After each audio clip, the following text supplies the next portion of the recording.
요즘 날씨가 좀 굉장히 쌀쌀해졌죠. 제가 지금 목감기에 걸려서 목이 쉬었는데 마이크가 있어서 굉장히 다행입니다. 저는 원래 소설을 썼습니다. 제가 학교 다니던 22살에 소설가로 데뷔를 하고 그 이후에는 잡지사에서도 좀 일했고 직장 생활을 좀 했습니다. 공무원 생활도 하고 대학에서 학생들을 가르치기도 하고 마지막에는 한 10년간 IT 회사에서 근무했습니다. 이제 한 3년 전에 퇴직을 했는데요. 지금까지 살아온 과정을 보면 프리랜서로 살아온 과정이 훨씬 많을 겁니다. 최근에는 읽고 쓰는 거 외에 주로 여행을 많이 다니고 있습니다.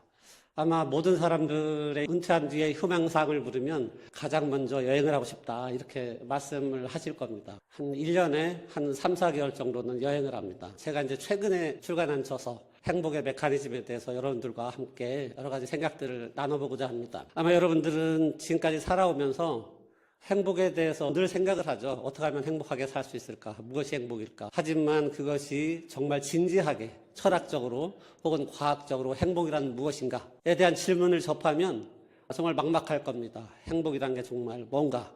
왜 인간은 행복을 추구하는가? 오늘 그 얘기를 한번 해보려고 합니다. 자, 시작하기 전에 먼저 이런 질문을 여러분들한테 드리고 싶어요. 착한 사람이 악당보다 행복할까요? 아마 여러분들 주변을 한번 생각해 보세요. 여러분들이 행복하다고 여기는 사람들, 이런 사람들은 주로 어떤 사람들이 있을까요? 아마 첫 번째 떠오르는 사람은 돈 많은 부자가 가장 먼저 떠오를 겁니다. 왜냐하면 경제적인 자유를 누린다는 것은 정말 많은 자유를 살 수 있는 능력이 있는 사람들이죠. 이런 사람들은 여행도 마음껏 다닐 수 있고, 물론 시간이 좀 문제겠지만 아마 자기가 하고 싶은 일들을 모든 걸 할 수 있을 겁니다. 돈이 많다면. 근데 이런 사람들이 정말 착한 사람인가? 그 사람이 정말 지금까지 착하게 살아서 그 보상으로 부자가 된 것인가? 라고 물으면 그 대답에 대해서 굉장히 회의적일 겁니다. 주위에는 우리가 살아가면서 정말 착한 사람들이 널려 있는데 그 사람들은 왜 부자가 안 되는가? 이런 생각 해보지 않으셨어요? 만약에 착한 사람이 그 보상으로 행복을 얻을 수 있다면 아마 대부분의 사람들이 착하게 살 겁니다. 도덕적으로. 근데 세상은 현실적으로는 그렇지 않죠. 현실에서는 행복을 보상해주지 못해요. 착하게 살아도. 언제 보상해줘요? 죽은 다음에. 천국에서 보상을 해주는 겁니다. 그게 종교가 탄생하게 된 이유 중에 하나죠. 그러니까 현실에서 보상을 못 해주기 때문에 죽은 다음에 보상을 해주겠다고 약속을 하는 것이죠. 여기 두 가지 사진이 있습니다. 한 사진은 굉장히 멋있어 보이죠. 노 부부가 해변에 앉아서 여유를 즐기는 겁니다. 근데 이 사람을 알고 보니까 은퇴한 독재자예요. 젊은 시절에 군사훈련을 받고 장교가 돼가지고 쿠데타를 일으키고 수많은 사람들을 학살을 합니다.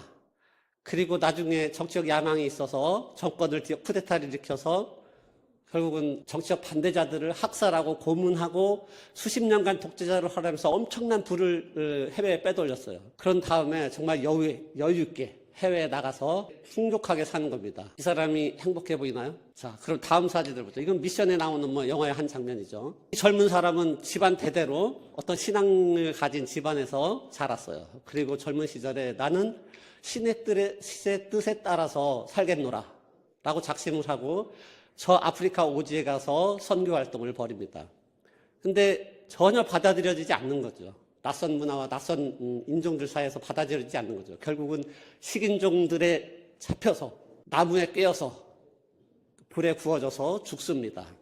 자, 두 가지 경우에 누가 더 행복해 보일까요? 사실 우리가 이성적으로 생각하면 정말 이 선교사의 삶이 숭고하고 아름답지만 우리가 저 사람의 생애가 정말 행복하다고 말할 수 있는가 하는 딜레마에 빠지게 되는 거죠. 그렇다고 저 은퇴한 독재자의 삶이 행복한가? 대답하기 어렵죠. 불행한가? 라고 물으면 더 대답하기 어려울 겁니다. 여기에 바로 행복에 관한 딜레마가 있고 앞으로 얘기할 행복이란 무엇인가에 대한 얘기를 하는 단초가 숨어 있습니다. 자, 우리는 보통 행복을 얘기할 때 두 가지 입장에서 행복을 바라봅니다. 하나는 인문학적인 입장, 되게 철학에서 바라보는 행복이죠. 또 하나는 과학자의 입장입니다. 과학의 입장. 과학의 입장은 사실은 역사가 짧습니다. 인문학에서 행복을 논의한 것은 굉장히 오랜 역사를 가지고 있지만 과학에서 행복을 얘기한 것은 역사가 상대적으로 상당히 짧죠. 먼저 인문학자들이, 철학자들이 생각하는 행복은 어떤 것이었을까요? 아마 여러분들도 익히 알고 있는 겁니다. 행복하면 가장 먼저 떠오르는 사람이 이제 아리스토텔레스죠. 아리스토텔레스는 행복이라는 게 삶의 궁극적인 목적이자 최고의 선이라고 말했습니다. 그래서 행복한 삶이라는 것은 선하고 도덕적이고 이성적인 삶이라고 얘기를 한 거죠.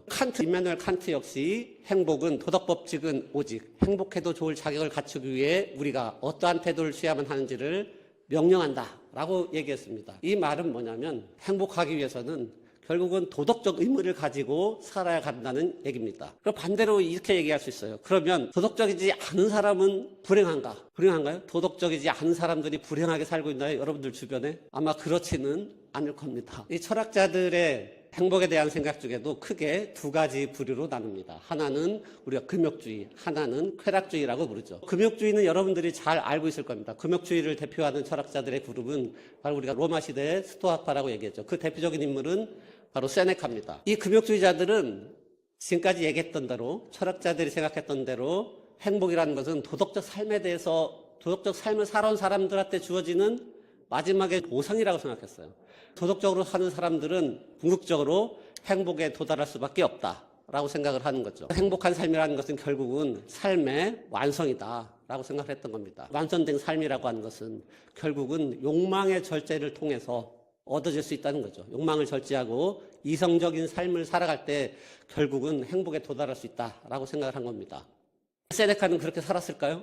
아마 세네카의 책들, 서적들이, 글들을 읽어보면 정말 감동적입니다. 근데 세네카가 정말 그렇게 살았는가? 안타깝게도 그렇게 살지 못했습니다. 세네카는 아주 고위 관료를 지냈죠. 네로 정권 하에서 엄청난 부를 축적했습니다.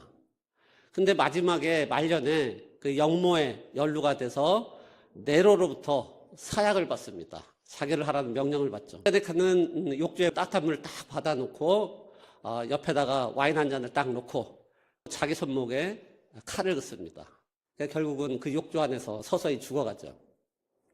근데 또 한쪽에 쾌락주의가 있습니다. 쾌락주의 여러분들 많이 들어보셨을 거예요. 에피쿠로스라는 철학자에 대해서 많이 들어보실 겁니다. 에피쿠로스를 따르던 무리들을 우리가 정원학파라고 부르죠. 에피쿠로스는 작은 정원을 가지고 있었어요. 거기에 사람들을, 자기 제자들을 모아놓고 공동체 생활을 했습니다. 근데 재밌는 것은 그 당시에 노예제가 있었던 계급이 뚜렷한 사회에서도 에피쿠로스는 여성, 노예, 심지어 매춘부까지 자기 제자로 받아들였죠. 에피쿠로스 학파가 주장하는 것은 이겁니다. 인간은 쾌락을 쫓고 고통을 피한다. 이건 너무나 당연한 거죠. 그래서 행복이라는 것은 그냥 쾌락일 뿐이다. 쾌락의 다른 표현일 뿐이다. 라고 하는 거죠. 그러니까 우리가 추구하는 것은 고상하게 행복이라고 얘기하지만 실제로는 쾌락을 추구하는 것이다. 라고 하는 겁니다. 근데 우리가 쾌락주의 하면 크게 오해하고 있는 것 중에 있는데 그 중에 하나는 뭐냐면 육체적 쾌락을 방탕한 생활을 추구한다. 라고 하는 오해입니다. 근데 실제로 이 정원학파는 그 육체적 쾌락을 추구하지 않았어요. 이 사람들이 추구한 것은 정신적 쾌락입니다.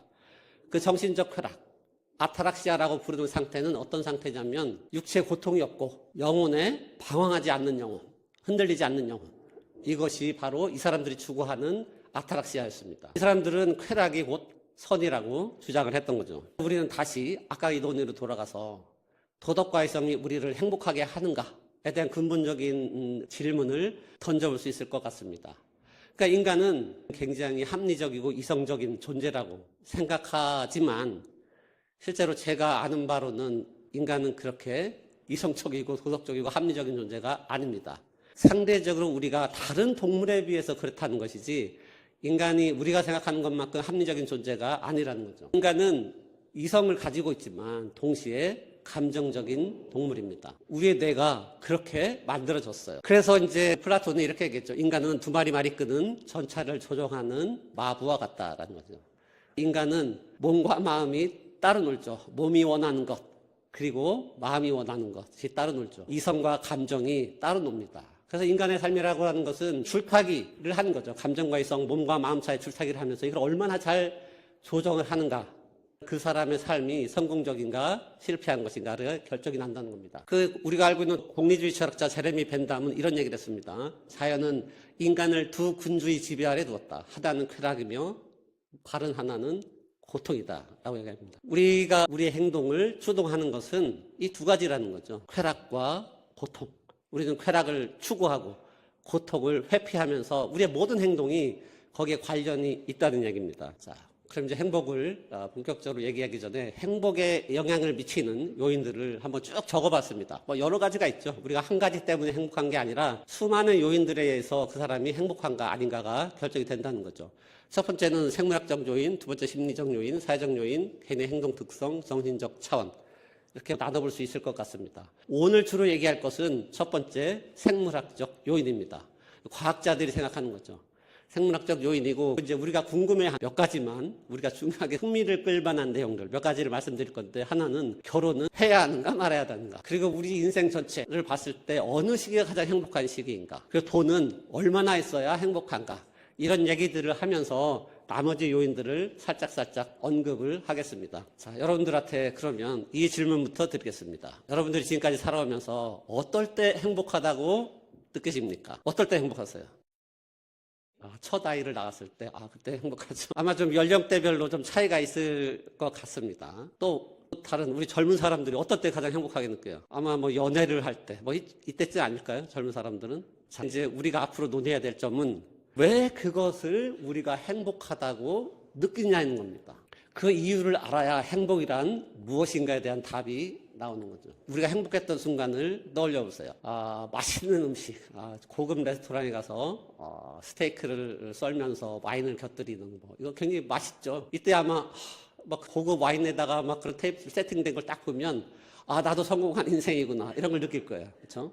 아마 행복할 겁니다. 단 것을 먹을 때, 그렇죠? 단 것을 먹을 때 행복하죠. 그리고 아주 꿀잠을 자고 일어났을 때, 뭐 이럴 때 행복하죠. 그리고 좋은 성적이 나왔을 때, 그리고 좋은 대학에 합격했을 때, 연애를 할 때, 그리고 아까 말씀하셨듯이 첫 아이를 낳을 때, 그리고 막 승진하고 직장에서 막 성공 가도를 달릴 때, 그리고 나중에 늙어서 손자를 얻을 때, 아마 이거는 뭐 일부지만 대개 이럴 때 사람들이 행복하다고 느낄 겁니다. 자, 아까 질문했죠.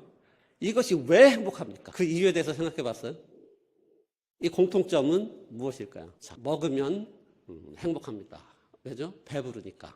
배부르니까 행복하죠. 근데 소고기를, 스테이크를 먹는 것과 그냥 보리밥을 먹어서 배부른 거는 좀 다른 차원이에요. 그렇죠? 보리밥을 먹어서 행복하지 않아요. 우리가 아무리 배가 불러도 보리밥을 먹는 것과 소고기를 먹는 건 전혀 다른 차원이죠. 근데 왜 소고기를 먹으면 행복할까요? 근데 보리밥은 일반적인 밥은 우리의 기본적인 욕구를 채워주는 겁니다. 생존에 반드시 필요한 것. 이것도 배고플 때보다는 배가 채워졌을 때 훨씬 행복하죠. 근데 우리는 객관적으로 내가 지금 행복한 상태에 있는가 아닌가를 판단할 수가 없어요. 여러분들이 홀로 소고기를 먹었어요. 주위에 아무도 없어요. 10년 동안 소고기를 먹으며 살아요. 그러면 내가 소고기를 먹는다는 게 행복하다는 느낌이 모른다는 거죠. 내가 지금 어떤 상태인가를 모른다는 거죠. 근데 옆에서 어떤 사람이 보리밥을 먹고 있어요.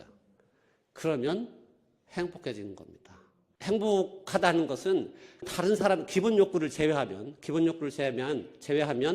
다른 사람과의 비교를 통해서 얻어지는 겁니다. 우리가 배를 채운다는 생존과 관련이 있어요. 생존과 관련이 있고 그 단 것을 과일을 먹는다는 것 이것도 당분과 관련이 있죠. 당분도 우리가 활동하는데 반드시 필요한 에너지를 만들어냅니다. 잠을 푹 자는 것 이거는 자기가 활동을 훨씬 더 자기 상태를 좋게 만드는 거죠. 좋은 대학에 합격하고 좋은 직장에 취직하는 것 삶의 기회를 더 많이 갖는 겁니다. 행복할 기회를 더 많이 갖는 겁니다. 연애를 할 때 행복한 것 이거는 자기 자손을 낳을 확률을 높이는 겁니다. 아기를 낳은 것 그 확률이 이루어진 거예요. 아기를 낳은 거는. 그리고 승진을 한다. 생존을 위한 더 많은 자원을 확보하는 거예요. 생존을 위한 더 많은 자원. 나이가 들어서 손주 손녀를 본다. 이것도 안심이 되는 겁니다. 자신의 유전자가 널리 퍼져 있구나라는 것에 대한 안정감을 느끼는 겁니다. 그래서 이 공통점은 뭐다? 우리가 행복하다고 느끼는 것은 결국은 우리가 살아가는데 필요한 자원을 확보하는 것이고 그 위 지위를 확보하는 것이고 그렇게 하기 위해서 노력하는 것은 결국은 생존과 번식에 유리한 고지를 확보하기 위한 것이다라는 겁니다. 그러니까 우리가 행복을 추구한다는 것은 그런 자원을 확보하는 것은 그런 지위를 확보하는 거예요. 자, 꿀벌에 한번 예를 들어보요. 꿀벌은 여러 심리학자들이 많은 예를 든 겁니다. 자, 꿀벌이 꿀을 따라 돌아다니죠. 거대한 꽃밭을 딱 봤어요. 그럼 꿀벌은 어떤 느낌일까요? 우리가 꿀벌이 되지는 못하지만 꿀벌의 뇌를 한번 상상해 보세요. 꿀벌은 황홀하게 펼쳐진 꽃밭을 봤을 때 막 환호할 겁니다. 그렇죠? 뇌가 막 번쩍 깨이겠죠. 천국이구나 라고 생각을 할 겁니다. 그러면서 꿀을 따죠. 꽃에 들어가서 꿀을 따죠. 꿀을 딸 때 꿀을 먹으니까 굉장히 행복할 겁니다. 그러면 꿀벌의 궁극적인 목적은 무엇일까요? 꽃을 찾는 걸까요? 꿀을 맛보는 걸까요? 꿀벌이 하고자 하는 일은 벌집에 저장을 해놓은 거죠. 뭐를 위해서? 미래를 위해서 저장을 합니다. 왜냐하면 겨울에는 꽃이 피지 않거든요. 그리고 더 중요한 목적, 여왕벌을 먹여 살리는 겁니다. 왜 여왕벌을 먹여 살리죠? 알을 낳기 위해서 그런 거예요. 꿀벌의 목적은 결국은 여왕벌을 잘 살게, 살찌우고 더 많은 알을 낳게 해서 결국은 자손을 번식시키는 겁니다. 자손을 번식시킨다는 것은 결국은 유전자를 보존한다는 거예요. 인간도 똑같다는 겁니다. 단지 우리는 그것을 행복이라고 하는 아주 아름다운 무지개로 포장하고 있을 뿐이라는 거죠. 그래서 우리가 살아가는 행복을 추구하는 것은 행복 그 자체가 목적이 아니라 생존과 번식을 위한 수단을 확보하기 위한 것이라는 겁니다. 자, 그러면 우리가 유전자의 전략을 살펴볼 필요가 있습니다. 지금은 이런 사람들이 좀 드물지만 옛날만 하더라도 해수욕장이 폐장을 하면 금속 탐지기를 가지고 쭉 돌아다니는 사람들이 있었어요. 왜냐하면 해수욕장 그 성수기에 동전도 떨어뜨리고 귀금속도 떨어뜨리고 이런 사람들이 있기 때문에 아르바이트로 금속 탐지기를 가지고 그걸 찾으러 다니는 사람들이 있었죠. 궁극의 목적은 이 사람은 귀금속이나 동전을 찾는 거죠. 어떻게 찾겠어요? 탐지기를 가지고 다니다 보면 삐소리가 울려져.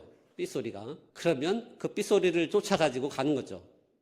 이 삐소리가 바로 우리가 행복을 쫓는 신호와 똑같다는 겁니다. 아까 제레미 벤담이 우리를 지배하는 두 군주, 쾌락과 고통이라고 얘기했죠. 바로 그 신호가 뭐냐? 쾌락과 고통이라고 하는 겁니다. 오늘 주제와 연관시켜서 말한다면 행복과 불행이라는 겁니다. 행복은 횡단보도에 있는 파란 신호등과 같은 거예요. 불행은 빨간 신호등과 같은 겁니다. 금속 탐지기의 신호가 삐 울리듯이, 삐 울릴 때 사람이 쫓아가듯이 우리는 횡단보도에 파란불이 들어왔을 때 그쪽으로 움직이라는 겁니다.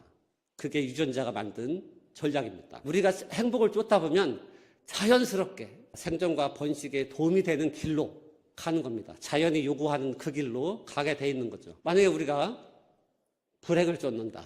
어떻게 되겠어요? 정말 불행한 삶을 살 수밖에 없는 거예요.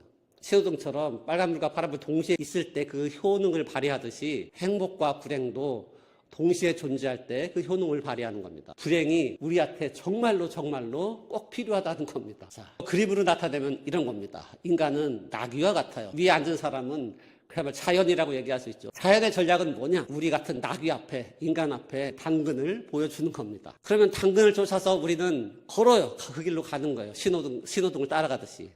바로 이 당근이 우리가 행복이라고 얘기하는 겁니다. 우리는 행복을 쫓아가는 거예요. 추구하는 거죠. 그러면 그 멀리에 궁극적인 우리가 행동 목적이 있어요. 그 목적은 뭐냐면 생존과 번식이고 그것을 조종하는 것은 결국은 유전자라는 얘기입니다. 그래서 우리는 행복하기 위해 사는 것이 아니라 살기 위해서 행복하도록 지도했습니다. 물론 이런 생각에 대해서 동의하지 않는 분들도 있을 겁니다. 하지만 오늘은 행복의 메커니즘, 행복의 과학에 대해서 얘기를 나누는 자리이기 때문에 저런 시각도 있구나라고 이해를 해주시면 좋겠어요. 아마 이 내용에 대해서 아마 책이 한 권 나온 게 있는데 행복의 기원이라고 저희 그 서원국 교수가 쓴 책이 한 권 있죠. 행복과 불행은 동전에 앉는 것 같다. 아까 불행이 꼭 존재해야지 행복의 의미가 있다고 말씀을 드렸죠. 만약에 우리가 고통이 없다면 어떤 삶을 살아갈까요? 아마 우리가 고통을 느끼지 못한다면 아마 뜨거운 주전자 맨손으로 막 만질 겁니다.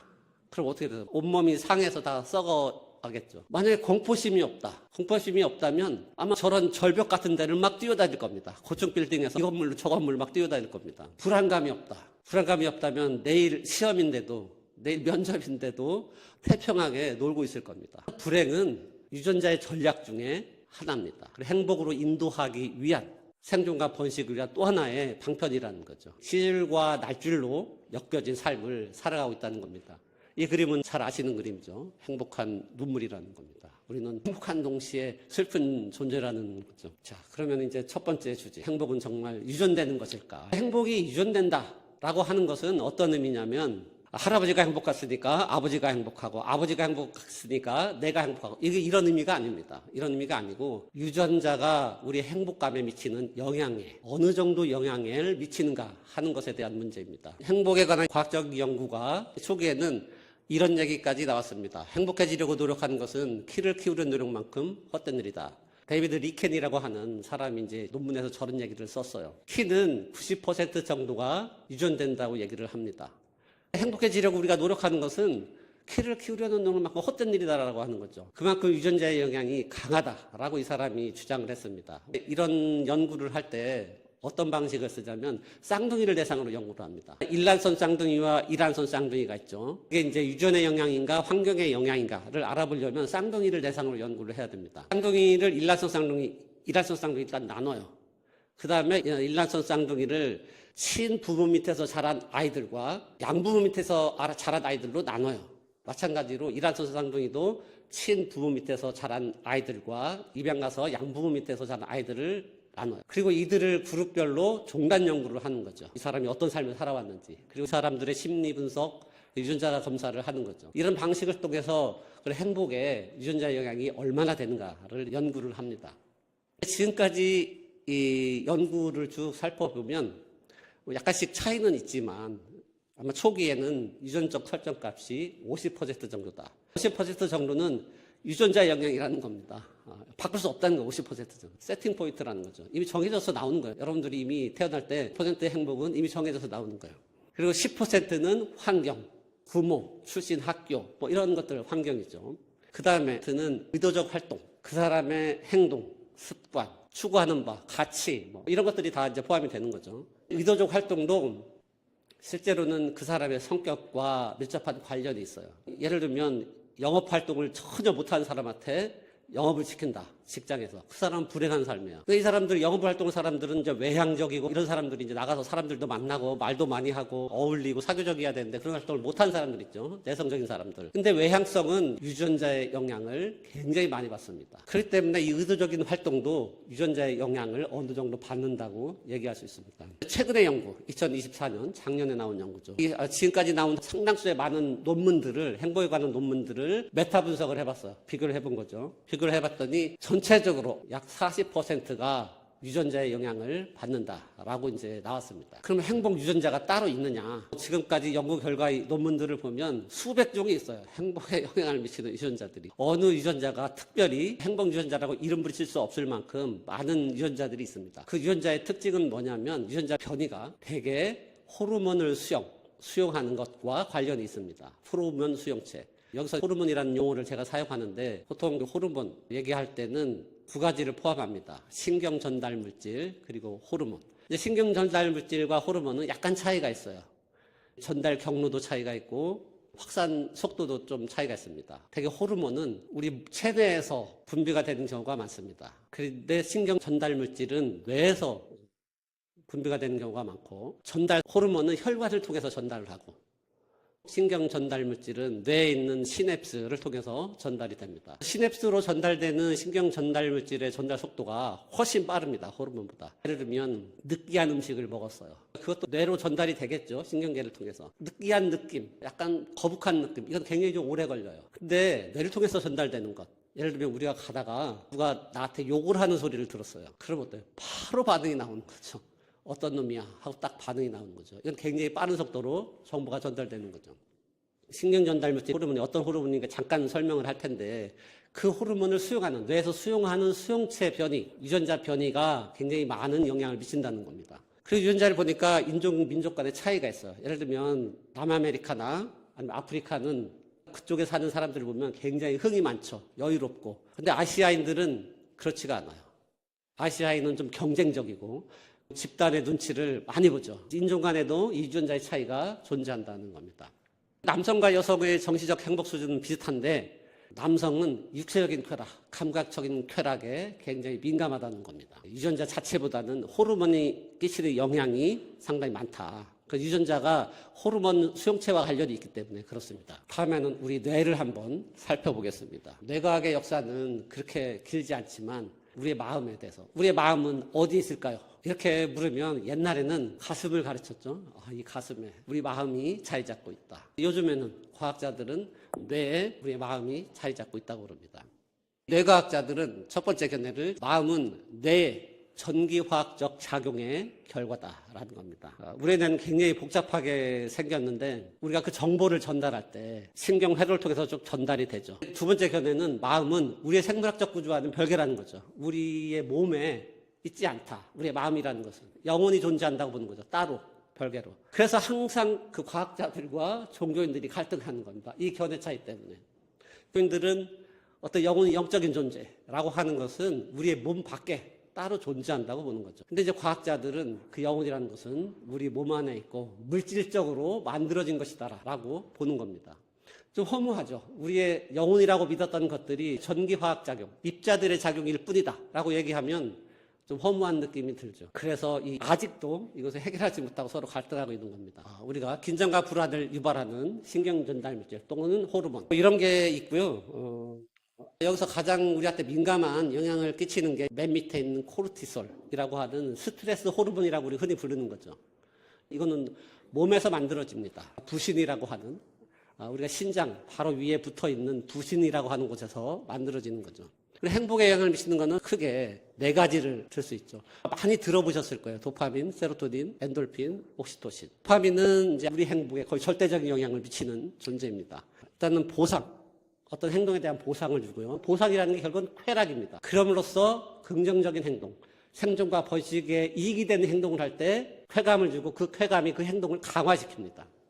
그리고 세로토닌은 기분 조절이나 웰빙과 관련이 있습니다. 그 우울증이라고 하는 것은 이 세로토닌이 부족한 상태가 우울증 있는 상태죠. 그 엔돌핀, 이거는 우리가 천연 진통제라고 하는 거죠. 마취제나 진통제는 대부분 이 성분으로 만들어집니다.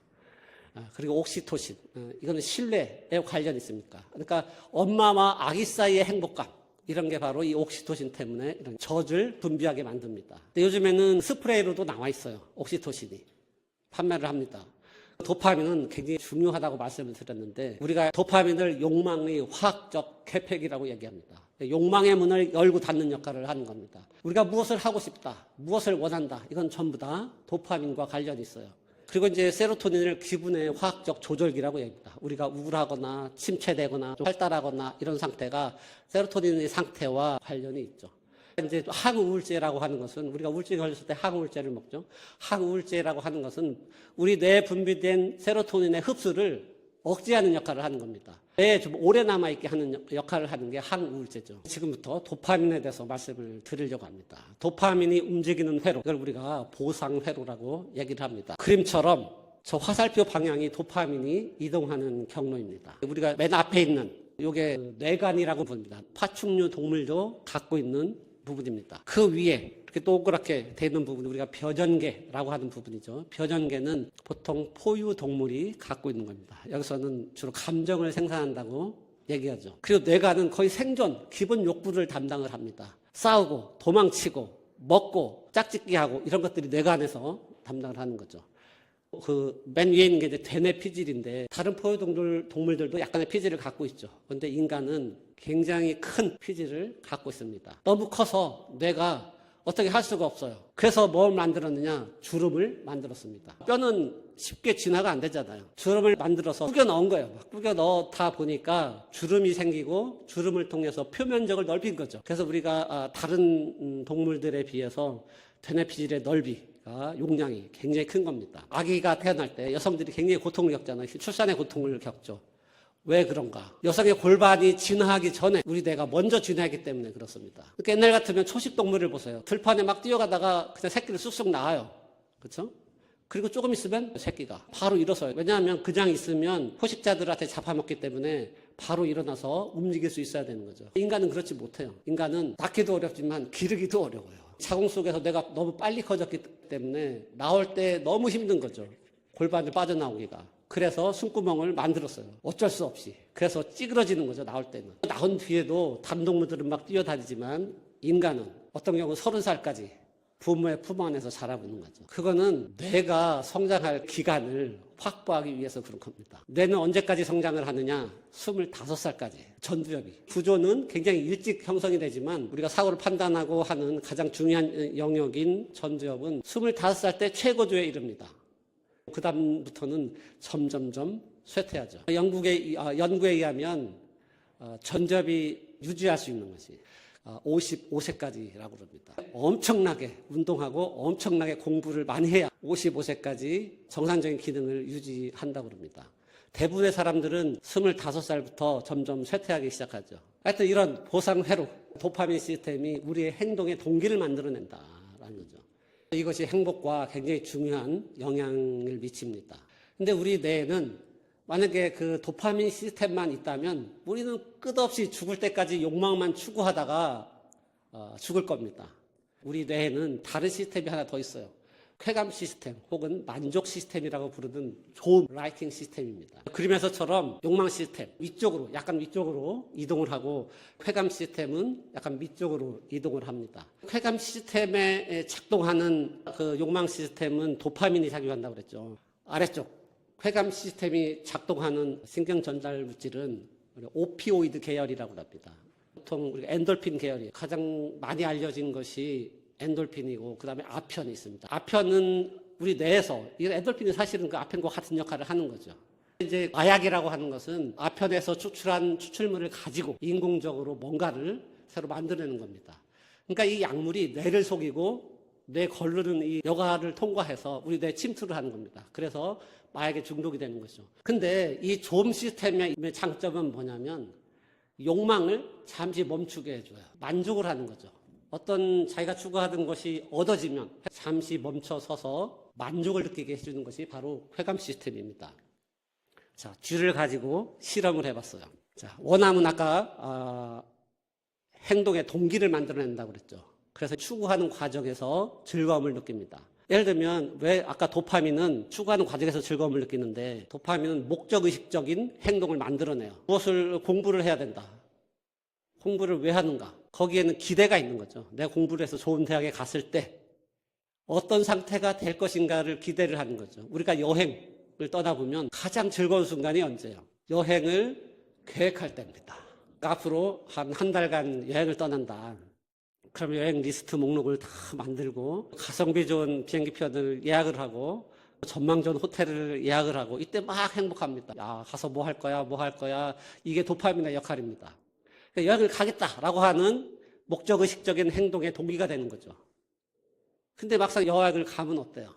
막 짜증나죠. 뭐 한번 사진 찍는 데 가서 서 있으면 막 줄이 막 엄청나게 길죠. 1시간, 2시간씩. 장가게 같은 데 가면은 뭐 중국인들, 한국인들 해가지고 하여튼 그 엘리베이터 타는 데마다 쭉 기다려야 돼요. 막 짜증나죠, 여행 가서. 그런 것들을 수없이 경험해요. 자기가 기대했던 것과는 많이 어긋나는 경우가 많죠. 근데 갔다 와서는 어때요? 갔다 와서는 그 행동을 합리화시키는 거죠. 그래도 좋았어. 사진을 보면서 힘들었지만 그래도 가길 잘했어. 사실은 내면에는 약간의 불만이 있음에도 불구하고 그렇게 만드는 거죠. 그러니까 도파민의 원함의 목적은 행동의 동기를 가게끔 만드는 거예요. 근데 이 회로가 손상되면 옆에 먹이가 있어도 쥐는 굶어 죽어요. 먹이를 원하지 않기 때문에. 그냥 끝까지 거기에 만족을 해버리는 거예요. 아까 좋음 회로는 어떤 거라 그랬죠? 만족을 느끼는 거죠. 좋은 결과에 대한 느낌이에요. 내가 어떤 것을 먹었을 때 거기에 만족감을 느끼는 거죠. 그래서 이 만족감이 욕망이 추구하는 무한 추구를 잠시 멈추게 해줍니다. 근데 이 회로가 손상되면 어떻게 되냐? 먹이를 계속 원하는 거예요. 원팅 시스템이 살아있는 거죠. 그래서 비만에 걸리는 겁니다. 우리가 정말로 지속적으로 행복을 느끼려면 두 개의 시스템이 적당하게 균형을 맞춰야 됩니다. 우리가 원하는 행동, 우리가 추구하되, 원하는 것을 추구하되 아주 작게 목표를 자르는 겁니다. 그러면서 그 작은 목표들을 하나씩 성취할 때마다 만족감을 느끼는 거죠. 그 즐기는 거를 굉장히 오랫동안 누리도록 노력을 해야 돼요. 작은 성취했을 때. 하나가 성취됐다고 해서 또 다른 거를 추구하게 되면 이게 불행의 회로에 들어가는 것밖에 안 되는 거죠. 그래서 이 두 시스템이 적절하게 균형을 이루면 과정과 결과에서 동일한 수준으로 행복감을 느낄 수 있다는 겁니다. 그래서 우리가 원하지 않더라도 우리도 행복에 중독된 행복한 노예의 삶을 지금 살고 있는 겁니다. 자, 하나 질문을 드리겠습니다. 지금 어떤 사람이 연봉이 5천만 원이에요. 근데 경쟁 회사에 8천만 원에 스카우트 됐어요. 기분이 좋죠. 잽싸게 직장으로 옮겼죠. 근데 옮겼던 회사가 금방 망해버렸어요. 그랬더니 옛날 다니던 직장에서 야, 너 옛날에 5천만 원 받았는데 6천만 원으로 올려줄게. 돌아와. 그러면 어떻게 하겠어요? 돌아가겠나요? 아마 요즘 같으면 취업이 어렵기 때문에 돌아갈 겁니다. 하지만 다른 기회가 있다면 아마 돌아가지 않을 겁니다. 왜 그럴까요? 이미 8천만 원이라는 돈에 적응이 된 겁니다. 적응이 돼버렸기 때문에 자기는 5천만 원짜리 인간이 아니라 8천만 원짜리 인간이라고 자기가 생각을 하게 되는 거죠. 이거는 행복 연구에서 가장 중요한 연구 중에 하나인데 복권 당첨자들을 대상으로 많은 연구들이 이루어졌습니다. 복권에 당첨되면 얼마나 행복할까라는 생각을 여러분들도 아마 이 중에는 복권을 사는 분들도 있고 그거는 그 확률 게임에서 도저히 안 될 거야. 사지 않는 분들 있겠죠. 보통 우리가 로또 하면은 한 800 몇십만 분의 1 정도 되죠. 당첨될 확률이. 근데 사실은 아주 객관적이고 이성적으로 합리적으로 생각하면 안 사는 게 맞죠. 안 사는 게. 물론 누군가한테는 돌아갈 겁니다. 그 돈이. 물론 다음 기회로 미뤄질 수도 있지만 그럼에도 불구하고 내가 될 확률은 거의 제로에 가까운 거죠. 그럼에도 불구하고 우리는 기대를 갖고 복권을 사는 겁니다. 우리는 재미로 산다고 얘기하지만 재미로 산 사람 있어요? 간의 기대를 갖고 있는 거죠. 친구하고 막 재미로 산다고 그래도 너 당첨되면 꼭 나한테 얘기해야 돼 라고 얘기를 하는 거죠. 자, 지금까지 연구를 해보면 사람들은 복권에 당첨되면 그 상태가 예를 들면 100억에 당첨이 됐다. 그럼 100억에 당첨된 그 상태가 그 행복감이 지속될 거라고 생각을 하지만 연구 결과는 그렇지 않다는 겁니다. 대개 1, 2년 후에는 원래 수준으로 돌아온다는 거죠. 행복지수가. 왜 그럴까요? 우리는 너무 적응을 잘하는 동물입니다. 아무것도 안 해요. 1년, 한 100억 가지고 1, 2년 살아보니까 자기가 그렇게 행복하지 않아. 자기 기대보다. 다시 원래 상태로 돌아온다는 거죠. 자, 심리학자들이 그려놓은 곡선입니다.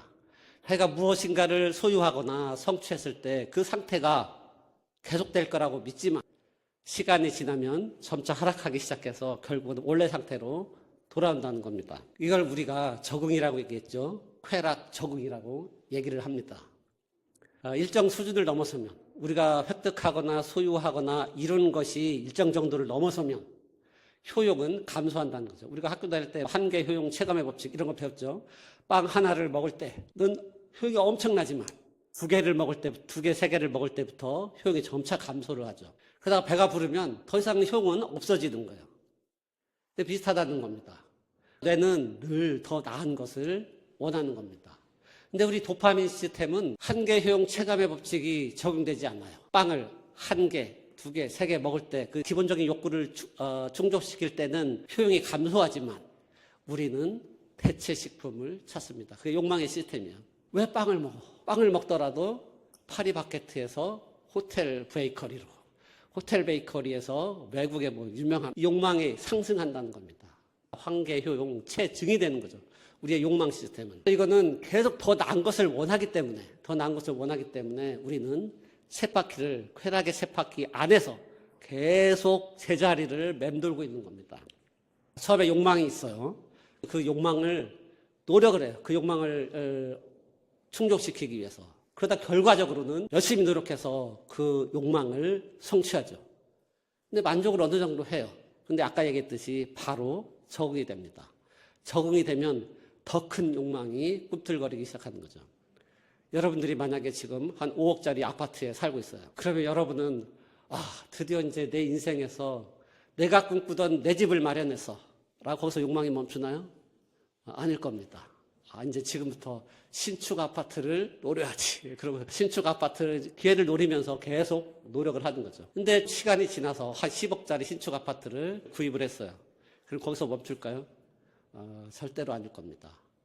노후를 준비하기 위해서는 강남에 아파트 한 채 있어야 돼 라고 생각을 하는 거죠. 이렇듯이 우리의 욕망은 멈추는 법이 없다는 거죠. 근데 욕망도 긍정적인 역할이 있어요. 만약 우리에게 욕망이 없다면 우리 인생은 별 의미가 없을 겁니다.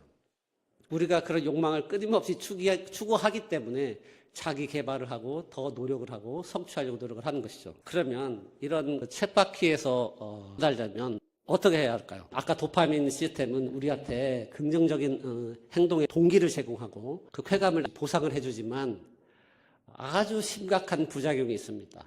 바로 중독이라는 것이죠. 우리 대부분의 중독은 바로 이 도파민 때문에 생겨나는 겁니다. 예를 들면 일 중독, 쇼핑 중독, 도박 중독, 알코올 중독, 니코틴 중독 이런 것들이 다 도파민 때문에 만들어집니다. 우리 뇌에는 핵심적인 부위가 있어요. 우리가 측좌핵이라고 하는, 우리 어쿰베이스라고 그러죠. 측좌핵이라고 하는 부위가 있어요. 이 부위가 쾌락의 아주 핵심 부위입니다. 1954년에 두 명의 심리학자가 이 어쿰베이스 측좌핵을 발견을 합니다.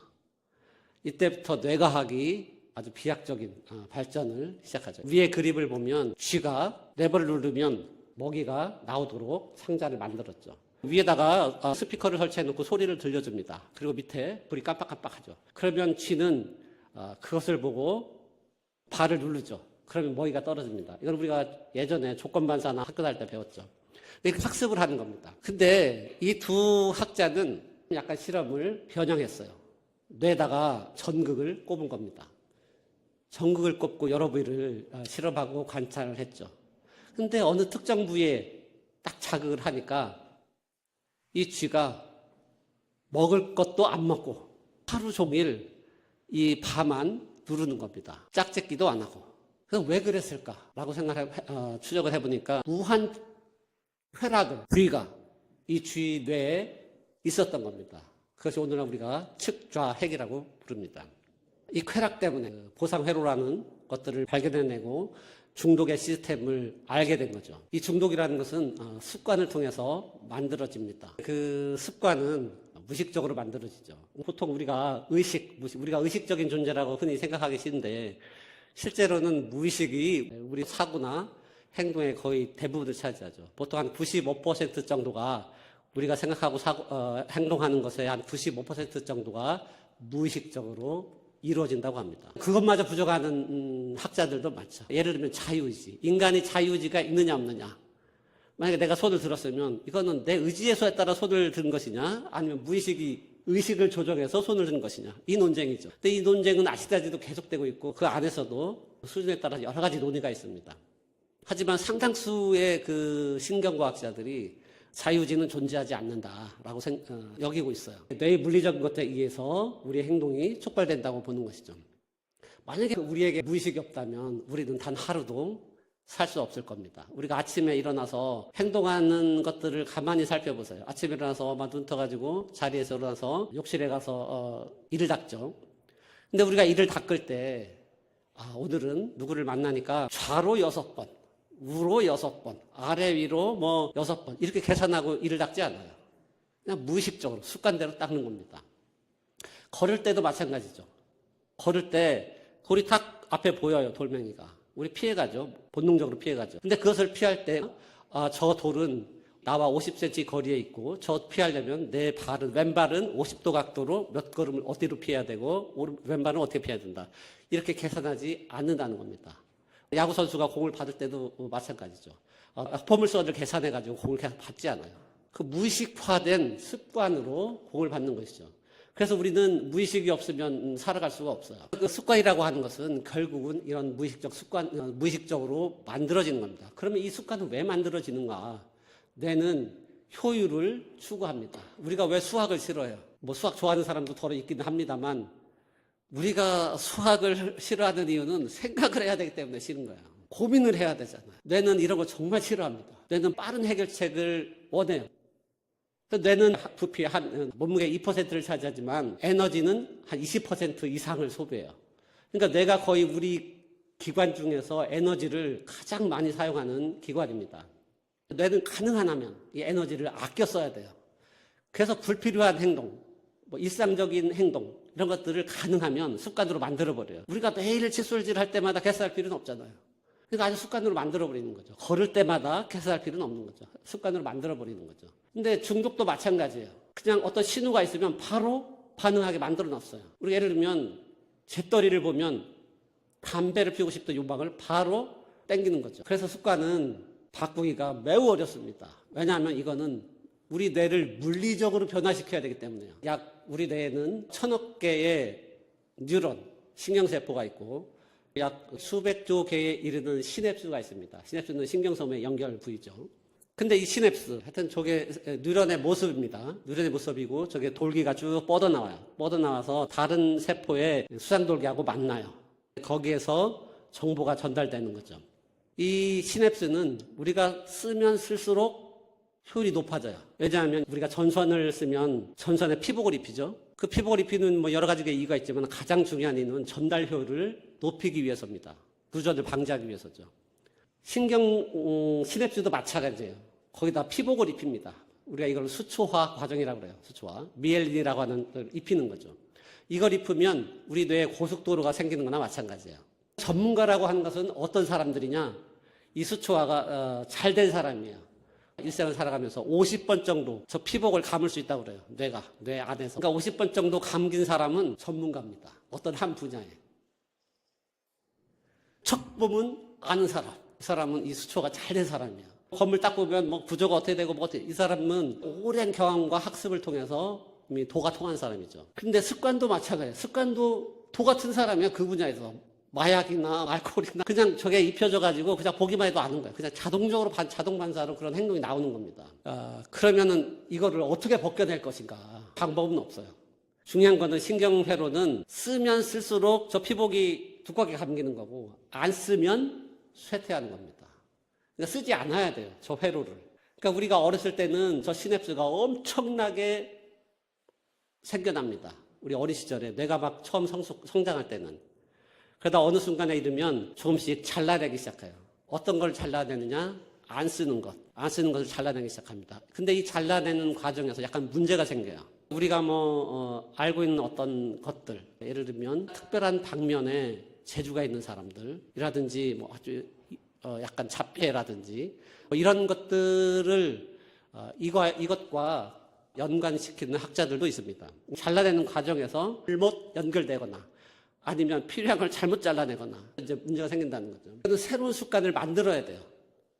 옛날에 쓰던 회로를 안 쓰고 새로운 회로를 만들어야 됩니다. 그래서 습관이 형성되는 경로는 이 그림과 같습니다. 어떤 신호가 딱 옵니다.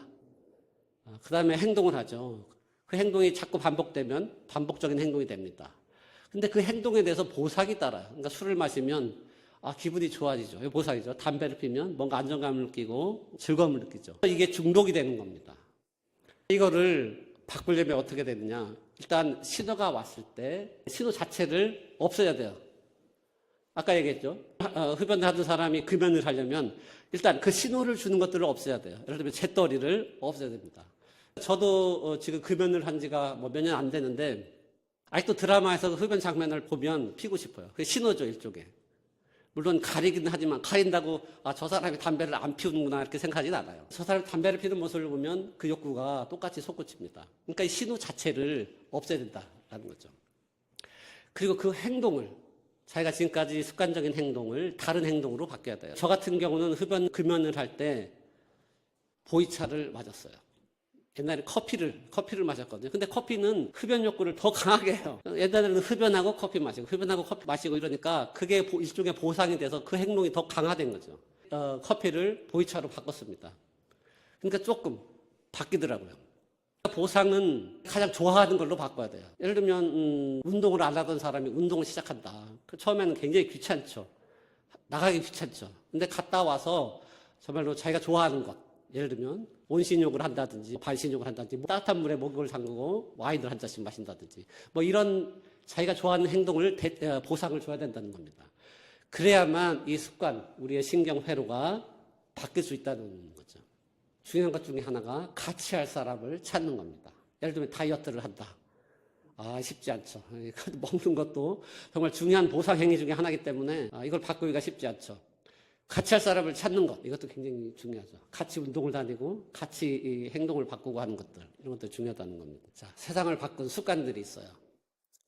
이게 커피인데요. 예전에 존 와스디라고 하는 1920년대 행동주의 심리학자가 있었습니다.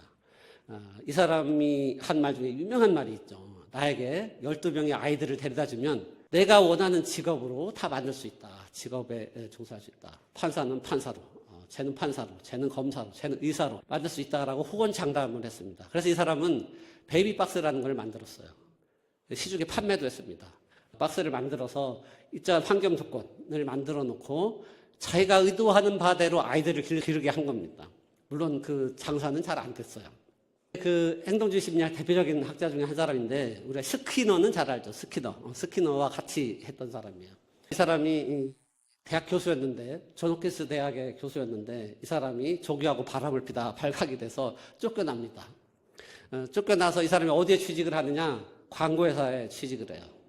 근데 광고회사에 취직을 해서 아주 고속승진을 하죠. 그 중에 하나 이 사람이 성공시킨 거 하나가 바로 맥스웰 하우스 커피입니다. 실험들이 있지만 여성들은 인스턴트 커피를 마시는 사람들에 대해서 굉장히 게으른 사람으로 생각했어요. 커피를 직접 갈고 내리고 이런 것들이 정말 귀족 집안의 여성들이 해야 할 역할들이라고 생각을 했던 거죠.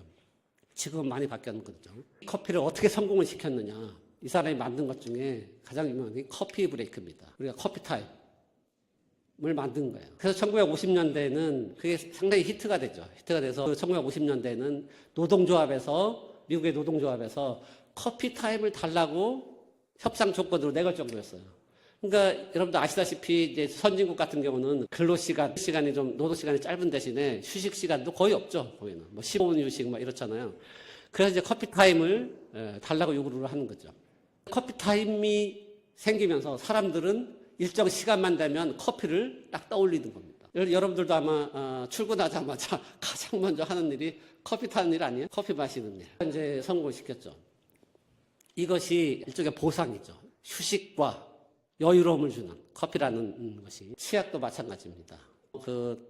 페브리즈, 섬유유연제나 샴푸나 이건 이제 화학약품이에요, 다. 그렇죠?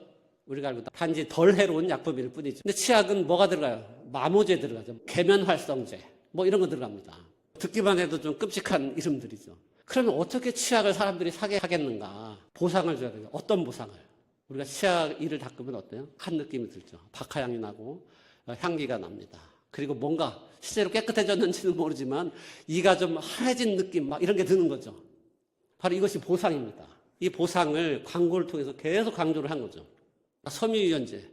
이것도 좀 무슨 화학약품 같은 느낌이 들죠. 여기에 들어가는 것들도 뭐 계면활성제 뭐 이런 것들이 들어갈 겁니다. 그리고 약간 알칼리성을 약간 산성으로 바꾼 것, 그런 게 들어가는 거죠. 근데 지금 페브리즈 하면 우리는 뭘 떠올려요?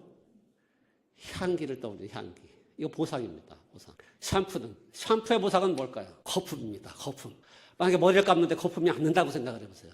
비누칠을 하는데 비누에 거품이 안 난다고 생각해보세요. 이거는 전혀 씻은 기분이 안 나요. 그렇죠? 머리를 감았다는 생각이 안 들 겁니다. 이것이 바로 보상입니다. 이 보상 때문에 우리는 여기 습관이 길들여진 거예요. 지금 만약에 치약으로 이를 안 닦는다고 생각을 해봐요. 우리 군대에 있을 때는 빨래비누로 머리도 감고 막 이랬지만 지금도 빨래비누로 머리를 감는다고 생각해봐요. 내가 머리를 감는다는 느낌이 전혀 안 들 겁니다. 자, 그리고 중요한 게 이제 생각의 습관입니다. 아파요. 배가 아파요.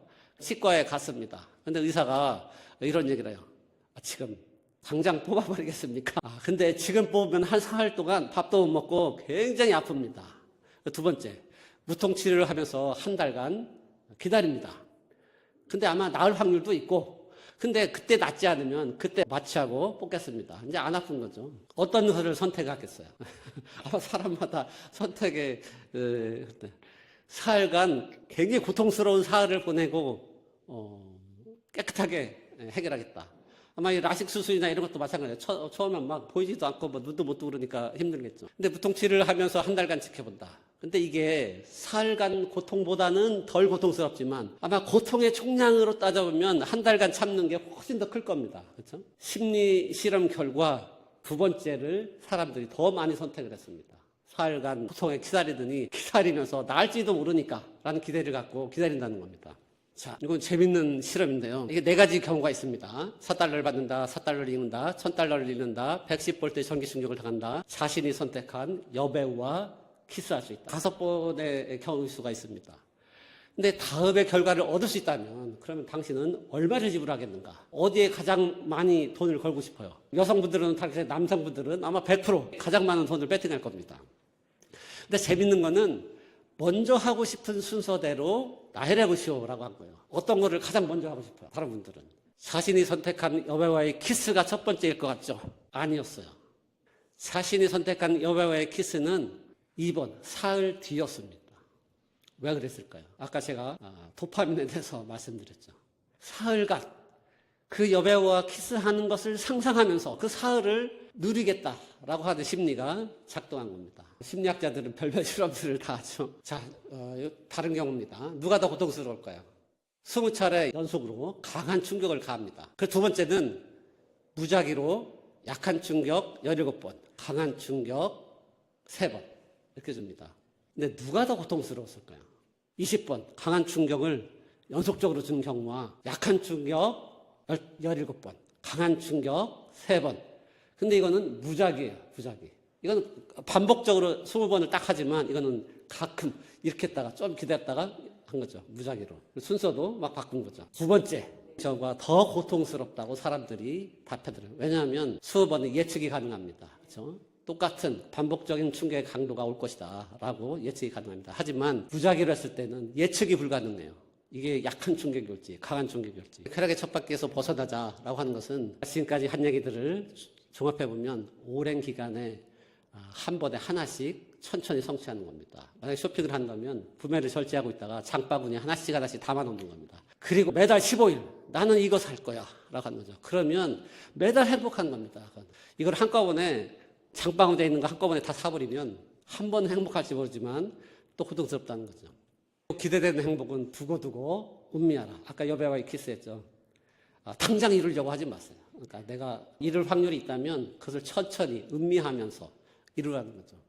그리고 고통은 한순간에 몰아서 경험하라라는 거죠. 아까 이뺄처럼 이 일을 뺄 때처럼 한꺼번에 몰아서 경험하고 아까 전기 충격을 받을 때처럼 예측 가능한 삶을 사는 게 행복이다라는 겁니다. 시간이 전 지금 아마 절반밖에 안 한 것 같은데 지금 시간이 그렇죠. 돈 얘기 이거는 많이 들어보신 얘기일 거예요. 스탈린의 역설이라고 들어보셨죠. 간단히 얘기하면 이런 겁니다. 어느 정도까지는 돈이 많을수록 행복해져요. 근데 일정 수준에 올라가면 그 다음부터는 행복이 더 이상 증가하지 않는다는 거죠. 근데 이제 연구를 해보니까 어느 정도까지 그럼 돈이 있어야지 되는가? 어느 정도 수준까지 올라가야 행복이 증가하는가? 연간 7만 5천 달러. 달러의 가치가 거의 안 변했다고 치면 오늘날의 달러 가치는 한 1억 정도 되나요? 연봉 1억 정도. 이 정도 되면은 그 이상은 크게 효용이 없다라고 하는 겁니다. 그래서 뭐 결론은 이거예요. 돈이 많다고 반드시 행복한 건 아니다라는 겁니다. 지금까지 심리학자들의 연구 결과에 의하면. 하지만 가난은 불행한 겁니다. 그렇죠? 뭐 가난한 자가 복이 있나니 이거는 사실은 현실에는 맞지 않는 얘기라는 거죠. 부자가 보통 사람보다 더 행복하지는 않다라는 거고 장애인이나 만성질환자가 보통 사람들보다 좀 더 행복하다. 이건 좀 뜻밖의 얘기죠. 장애인이 우리보다 행복할까요? 실제로 모든 연구 결과가 장애인이 더 행복한 걸로 나옵니다. 왜냐하면 이 사람들은 적응이 됐어요. 이미 장애를 가진 삶에 적응이 됐는데 근데 문제가 더 중요한 건 뭐냐면 이 사람들은 아주 사소한 일에 감사할 줄 안다는 거예요. 누가 휠체어를 밀어주는 것, 버스를 탈 수 있다는 것, 어디 여행을 갈 수 있다는 것, 이것 자체가 너무너무 행복한 거예요. 일상에서. 그래서 장애인이나 이런 질병에 걸린 사람들이 아주 물론 고통스러운 만성질환자 말고 일반적인 만성질환자는 보통 사람들보다 조금 더 행복하다는 겁니다. 자, 결혼의 만족도 표답니다. 여기는 이제 결혼하신 분도 있고 보니까 아직 결혼을 앞으로 해야 될 분들도 계신데 자, 만족도 곡선을 보시죠. 가운데가 결혼할 시점입니다. 근데 그 전에는 조금씩 행복도가 결혼할 때까지 올라가요. 막 살아간 사람과 결혼한다는 기대감이 일어나는 거죠. 이때가 결혼할 때가 가장 행복한 순간입니다. 그때부터는 행복이 낮아지기 시작하는 거죠. 아마 이제 위에는 빨간 줄은 여성인데 잠시 3년이 지났을 때 잠깐 행복도가 올라가죠. 아마 이거는 첫 아이를 낳았을 때가 아닌가 싶은 겁니다. 이거는 4개의 연구를 그래프로 아이가 없을 때부터 시작을 합니다. 그래서 점점점 나아지죠. 그리고 이제 임신을 했을 때 그 다음에 이제 아이들이 유치원 다닐 때 이때부터는 행복도가 점점 낮아져요. 우리가 미운 4살이라고 그러죠. 요즘에는 뭐 죽이고 싶은 뭐 7살 뭐 이렇게 얘기하지만 하여튼 아이가 일단 걷기 시작하면서부터 이제 고통이 시작돼요. 아이들은. 아이 길러본 분들은 아시겠지만 아이가 요람 속에 있을 때는 행복해요. 근데 아이가 걸음마 시작하면서부터 집안이 난리가 납니다. 그때부터 불행해지기 시작하는 거예요. 근데 유치원에 갔을 때 조금 행복도가 올라가요. 집이 없어. 이제 집이 없는 거죠. 학교 갔을 때 약간 행복도가 올라가고 그 다음에 때가 됐을 때가 가장 인생에서 불행한 시기입니다.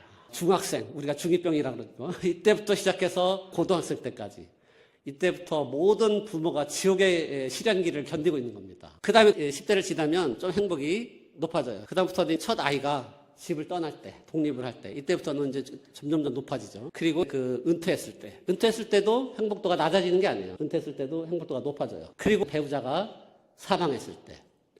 근데 이상하게 하나만 빼놓고 저 배우자가 사망했는데 다 만족도가 올라가요. 저도 아직 이 상태까지 안 가봐서 잘 모르겠는데 하나는 좀 약간 행복도가 낮아지는데 나머지는 다 상향곡선을 그리고 있어요. 결론은 그겁니다. 결혼한 사람이 행복하다는 겁니다.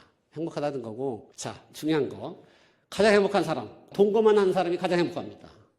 그 다음에 결혼한 사람, 그 다음에 결혼하지 않은 사람. 가장 불행한 사람은 결혼했는데 배우자가 사별했거나 이별했거나 이혼한 사람들이 가장 불행합니다. 근데 이것도 약간 배우자가 사별했을 때도 약간 만족도의 차이가 있는데요. 남성들은 더 심각해집니다. 배우자가 없을 때. 여성들은 오히려 좋아지는 경우가 더 많아요.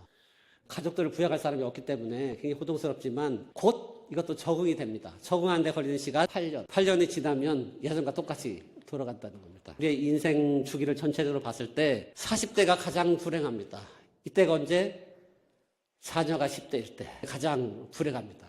그리고 그 다음부터는 점점 삶의 만족도가 올라갑니다. 70대가 40대보다 더 행복합니다. 행복해지는 이유가 있습니다. 왜냐하면 별로 그렇게 중요하지 않아요. 인생에서 별로 중요한 사건이 없어요. 불행이 찾아와도 행복이 찾아와도 한 70대가 되면 별로 중요하지 않습니다. 그래서 대충 넘기는 거죠. 이래서 70대가 40대보다 더 행복하다는 겁니다. 이거는 제가 예전에 인터넷에서 떠돌던 거를 제가 정리한 건데 물었어요. 인생에서 가장 후회되는 순간이 언제입니까? 자, 놀랍게도 50대까지 가장 1순위가 뭐냐? 공부 좀 할 걸. 왜냐하면 우리나라에서 공부를 잘한다는 것이 생존과 번식의 기회가 훨씬 더 많아진다는 겁니다. 그렇죠? 좋은 직장을 하고 좋은 배우자를 만나고 이럴 가능성이 훨씬 높다는 거죠. 근데 60대가 되면 이제 노후가 걱정이 되는 것도 돈 좀 모을 걸라고 하는 거죠. 근데 70대가 되면 와이프한테 엄청나게 구박을 받는 겁니다. 그렇죠? 아내 눈에 눈물 나게 하지 말 걸. 이렇게 되는 거죠. 여성들의 경우 40대까지 공부 좀 할 거래요. 근데 50대 1위는 뭐냐? 애들 교육 좀 더 신경 쓸 거. 이제 자기가 공부한 것보다 애들이 문제예요. 이때는 여성들은. 여성들은 특히 자녀에 대해서 신경을 더 많이 쓰는 거죠. 60대는 애들한테 좀 더 절할 걸. 70대는 역시 또 배우고 싶었는데 아주 재밌어서 가져와 봤습니다. 심리학자들이 연구 결과를 보면 자, 과거로 돌아가고 싶다면 무엇을 바꾸고 싶습니까? 여기에서도 1위가 학업이었습니다. 공부 좀 잘할 걸. 우리는 보통 행복은 마음먹기에 달려있다고 얘기하죠. 불교에서도 일체유심조라는 말이 있죠. 모든 것은 마음먹기에 달려있다는 겁니다. 정말 그럴까요? 마음먹기에 달려있는 경우를 우리가 얘기할 때 그는 얘들입니다. 이슬람권에서는 물라 나스루딘이라고 하는 현자가 등장을 해요. 바보 현자죠. 모든 동화나 이런 것들이 등장하는 인물인데 그런 이야기가 있습니다. 이 사람이 어느 날 자기가 기르던 나귀를 잃어버렸어요. 그러니까 마을 사람들이 와가지고 막 걱정을 해주는 거예요. 전 재산인 나귀를 잃어버렸는데 앞으로 그럼 어떻게 먹고 살 것인가. 막 그렇게 걱정을 해주니까 이 나스루딘이 이렇게 얘기를 합니다. 그런 걱정 마세요. 나는 얼마나 다행인지 몰라요. 그게 무슨 얘기냐. 그랬더니 이렇게 대답합니다. 만약에 내가 그 나귀에 타고 있었다고 생각을 해보세요. 나도 없어졌을 거 아닙니까? 이거는 우리가 이제 심리학 치료에서도 재전환이라도 인지를 전환하는 겁니다. 그러니까 이것은 행복의 심리 치료를 행복으로 전환하는 방법 중에 하나죠. 이것이 이제 마음을 어떻게 먹냐에 따라 달라지는 거죠. 또 우리가 잘 알고 있는 세옹지마가 있죠. 중국 고사 성어 중에 세옹지마라는 게 있죠. 그러니까 변방에 살고 있던 한 노인이 말 한 마리를 기르고 있었어요. 근데 이 말이 어느 날 우리를 부수고 도망쳤어요. 동네 사람들이 걱정을 합니다. 이거 말 한 마리가 그래도 생계수단이었는데 어떻게 살 것이냐. 이 노인이 그렇게 얘기를 하죠. 이것이 어찌 복이 되지 않겠습니까? 이건 이제 전화 위복이라고 그러죠. 근데 실제로 복이 됐어요. 이 말 한 마리가 다른 짝을 데리고 왔어요. 그래서 갑자기 말 두 마리가 된 거죠. 그래서 막 동네 사람들이 와가지고 축하를 해줍니다. 야, 말 한 마리가 두 마리로 불었어요. 얼마나 좋겠는가라고 이제 축하를 해줍니다. 그때 또 이 노인이 그렇게 말하죠. 이게 어찌 화가 되지 않겠습니까? 정말로 화가 일어나죠. 그 아들이 말을 타다가 떨어져가지고 다리가 부러집니다. 그래서 이제 불구가 됐죠. 또 마을 사람들이 막 와서 걱정을 합니다. 아들이 저렇게 됐는데 앞으로 어떻게 살겠습니까? 라고 얘기하니까 이 또 노인이 얘기를 하죠. 이게 어찌 복이 되지 않겠습니까? 라고 얘기를 하는 거죠. 정말로 복이 됐어요. 어느 날 갑자기 전쟁이 일어납니다. 전쟁이 일어났는데 이 아들이 불구라는 이유로 전쟁에 끌려가지 않습니다. 마을의 청년들은 모두 끌려가서 다 죽었죠. 근데 이 젊은이만 살아남았습니다. 그래서 진짜로 전화위복이 된 것이죠. 이것이 마음먹기에 달렸다라고 얘기하는 것입니다. 근데 저는 지금까지 행복에 관해서 쭉 나름대로 고민을 하다 보니까 그 말이 아주 극히 일부는 옳지만 그렇지 않다는 겁니다. 지금까지 생물학적인 이유를 쭉 설명을 드렸지만 우리는 바꿀 수 없는 부분이 있어요. 우리가 마음을 아무나 바꾸는 게 아닙니다. 우리가 명상을 하거나 기도를 하거나 이런 사람들은 마음을 바꿀 수 있죠. 그 종교인들이나 이런 사람들은. 모든 사람이 그렇게 되는 게 아니라는 겁니다. 그런 사람이 있을 뿐이에요.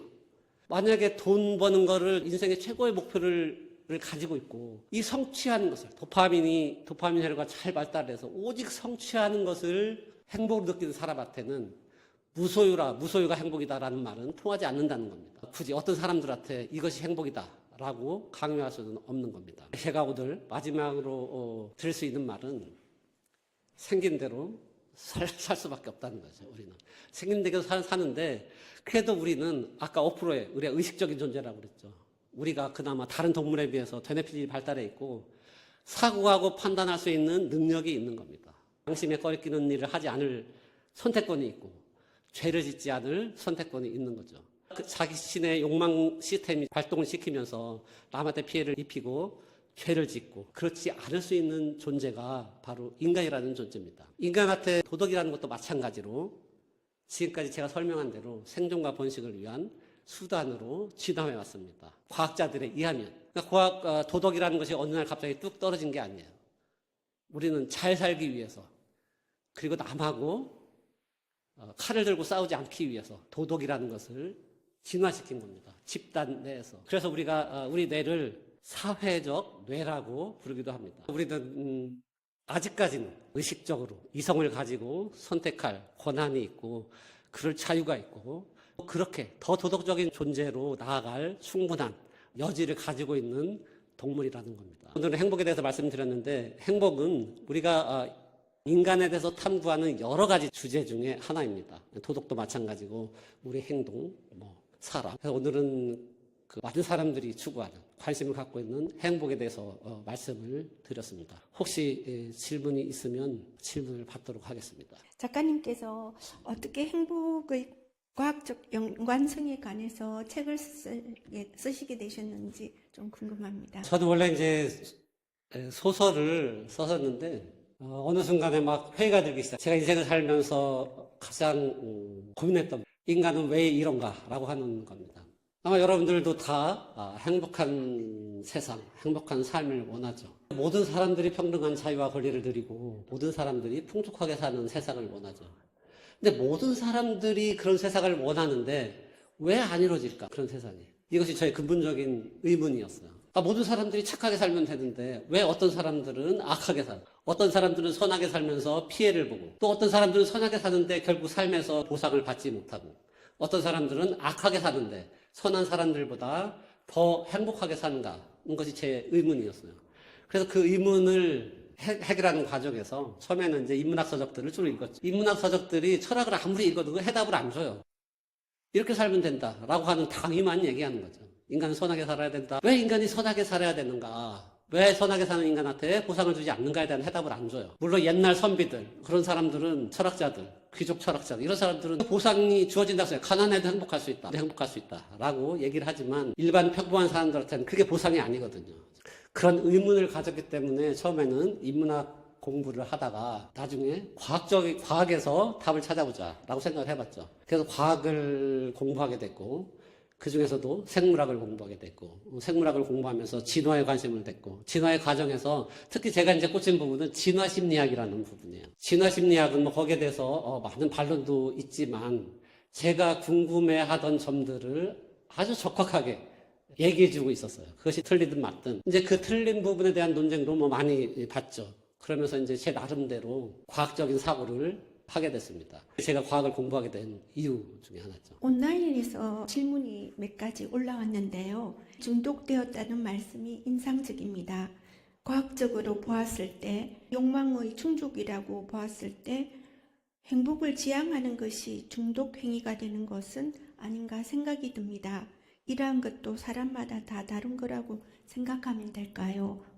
사람마다 다르죠.